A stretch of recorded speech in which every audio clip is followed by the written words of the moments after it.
पुण्यश्लोक राजमाता अहिल्यादेवी होळकर यांच्या जयंतीनिमित्त सोलापूर शहर जिल्हा काँग्रेस कमिटीच्या वतीनं 4 हुतात्मा चौक येथे त्यांच्या पुतळ्यास पुष्पहार अर्पण करून अभिवादन करण्यात आले। पुण्यश्लोक राजमाता अहिल्यादेवी होळकर यांच्या जयंतीनिमित्त सोलापूर शहर जिल्हा काँग्रेस कमिटीच्या वतीनं 4 हुतात्मा चौक इथं त्यांच्या पुतळ्यास पुष्पहार अर्पण करून अभिवादन करण्यात आलं।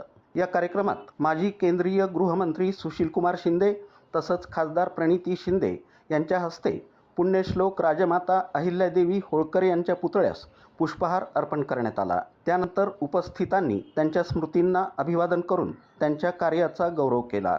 यावेळी बोलताना सुशीलकुमार शिंदे यांनी पुण्यश्लोक राजमाता अहिल्यादेवी होळकर यांच्या जयंतीनिमित्त नागरिकांना शुभेच्छा दिल्या। त्यांनी आपल्या कार्यकाळात लोककल्याण, न्याय आणि समाजहित यांना प्राधान्य देत आदर्श प्रशासन उभं केलं।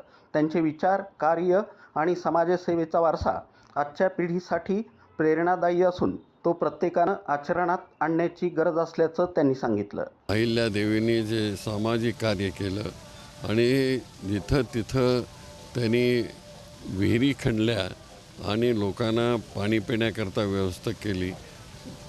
राजसत्ता तर त्यांनी चालवलीच, पण इंदोरपासून ते सोलापूरपर्यंत त्यांनी विहिरी खणण्याचा कार्यक्रम जो केला आणि लोकांना पाणी देण्याचं काम केलं, हे इतिहास कधी विसरू शकणार नाही।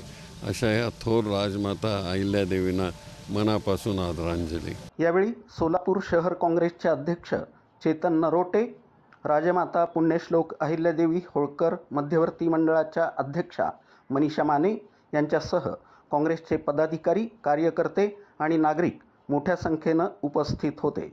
कार्यक्रमात उपस्थितांनी राजमाता अहिल्यादेवी होळकर यांच्या कार्याचं स्मरण करून त्यांना विनम्र अभिवादन केलं। जयंतीनिमित्त परिसरात उत्साहाचं वातावरण निर्माण झालं होतं।